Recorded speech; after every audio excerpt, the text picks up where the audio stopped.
auntie going home in the Philippines. If auntie old na going home. You miss auntie? Yeah. If auntie going home already? Yeah. You visit me in the Philippines, ha? You go there, okay?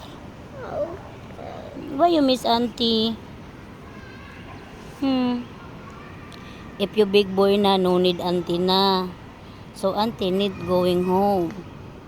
Okay? If you 18 years old na and 15 years old, you visit auntie in the Philippines, okay? Okay, I try it though.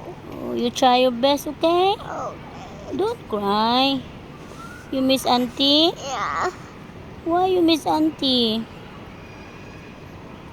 Because you love auntie? Yeah.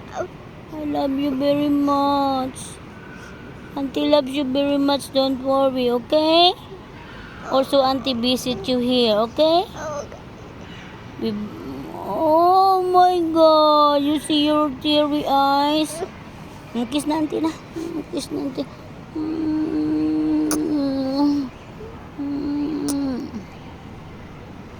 Stop na.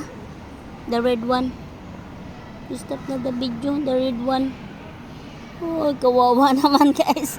Ay, paano kaya pag iniwanan ko to?